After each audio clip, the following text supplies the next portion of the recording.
Hey everybody, this is Chris with Keen Observations. It's been a while since I've done a video.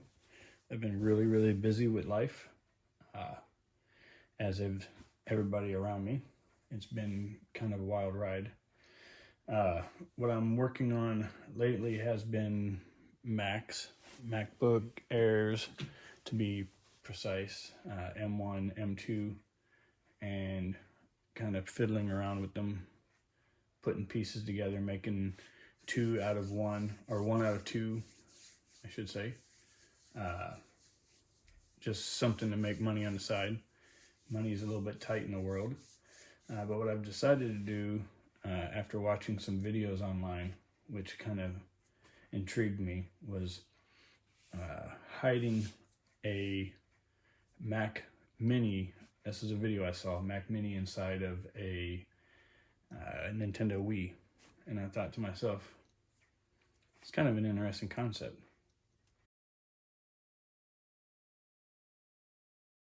But I thought deeper. I'm thinking to myself, what if I put it in something nobody would steal? Kind of like a diversion computer. Something that nobody would think to take if they were breaking into your house.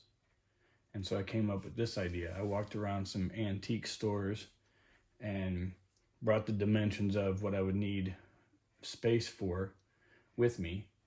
And what I've done is put a MacBook Air M1 inside a telephone. The whole MacBook Air, all the parts that are necessary to run the computer inside here. Got 2 outputs, USB-C, and the cool thing is, if I wanted to, I can literally disconnect everything, set this off to the side, and no thief, at least in my opinion, would think to take this.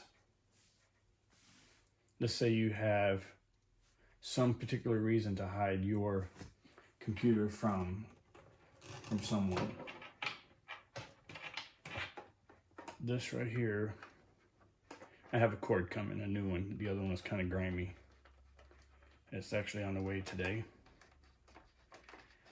But if you were to set this off to the side somewhere,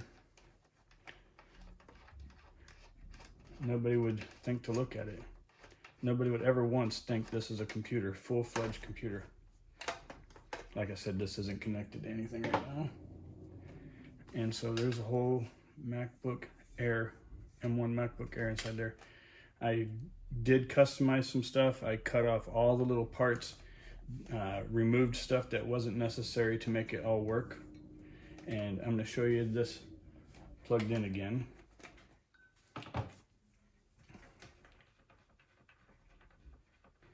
And if you guys would like, I can make a video on making another one. So all this requires is power. This is power. Doesn't matter which one you put it in.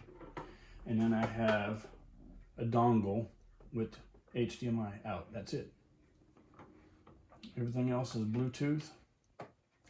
Wi-Fi works properly. No power button, no nothing. Once you plug it in, it just goes through and starts the process of booting up on its own.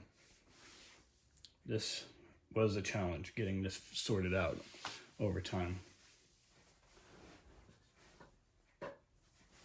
But it does boot right up. That's my TV trying to figure out what's going on here. Come on. Don't need any of that. Wrong password. So anyway, if you guys are intrigued by this at all, I thought it was kind of cool to cut down all the excess from a full MacBook Air and put it inside this. What I'll probably do is shoot a little video and add to this what the inside looks like. Anyway, it's been fun, and I've been wanting to do this for a while. So let me know what your thoughts are. So I'm just gonna tear this apart right in front of you guys and show you what's inside and what isn't inside.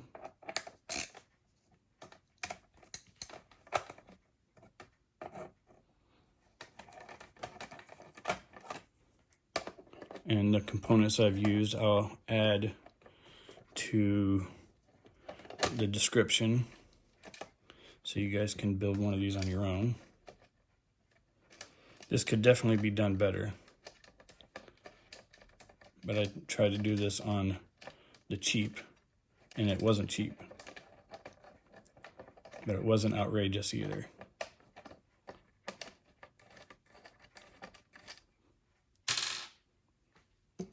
Outrageous would have been pointless.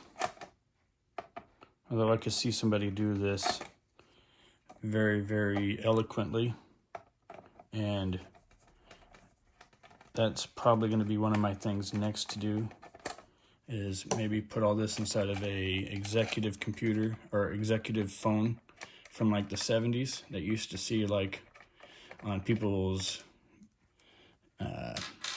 work desks, like a wooden box with the phone inside of it. So here we go. Some stuff's gonna fall apart.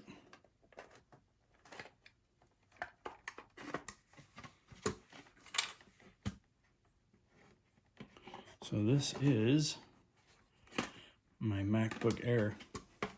Cut down the antenna, so I only needed half of it. Cut off half of the cooling plate that comes with one. Let me go get you a full one so you can see what I took off.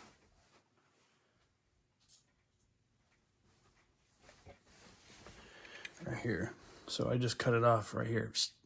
This is all I'm using. And whenever I did that, it got hot, so the surface came off. There's like a plastic coating on this, maybe aluminum, with some thermal paste underneath it, which goes all the way across, which is very weird, but I get it. I removed all the audio, all the touch, the cable for the left side audio, cable, the touch button, the touch ID button, the sound, all that. Obviously there's no battery, no sound on the right, no keyboard right here, and I'm not even really sure what this is. I think this is a lid place, so they know where the lid is at, adjacent to the bottom case. And I removed the monitor, of course, and I did have to use the USB-C, which is right here. And so the USB-C is just kind of free floating. As long as you're careful with it, it should never be a problem.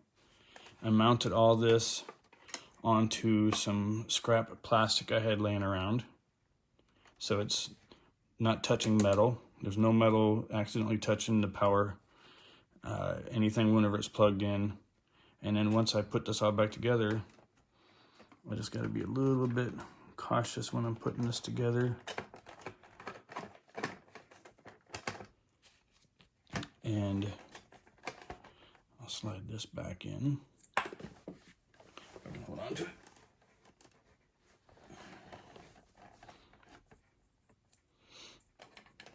It's hard to do this when you have an audience. Let me put this one back in as well. I left this out on accident the first time. Actually, you know what? That won't work. That's why I left it out. Anyway, so this is what we have right here. Something's binding it.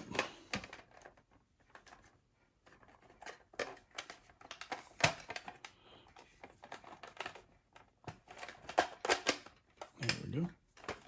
Now I can screw this back in, turn it back on.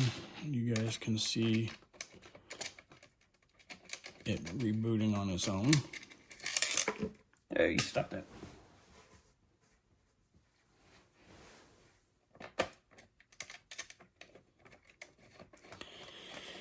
I believe this phone is from the 60s, but I could be wrong.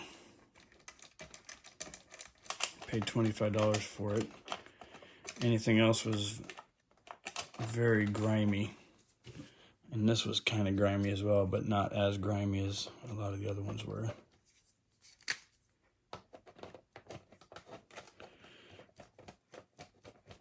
I do still want to put one of these in a Nintendo Wii. I've got a red one laying around that I think would be kind of cool to do the same thing that, or I wish I knew that guy's name that did it. Starts with an L, because it was his idea.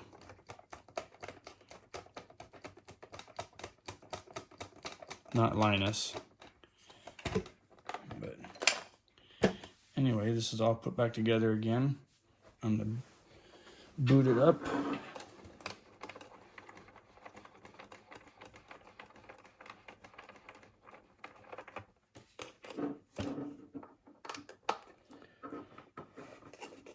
If you have an HDMI that goes into a USB-C, I'm sure that would work as well.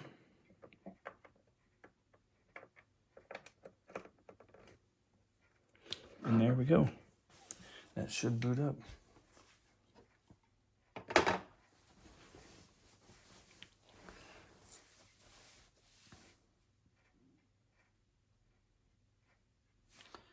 It does take a few moments.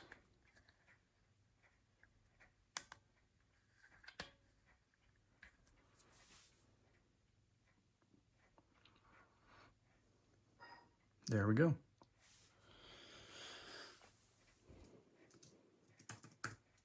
Don't steal my password. Anyway, there you go. I hope you guys enjoy that. And if you have any questions, feel free to hit me up. Have a good one.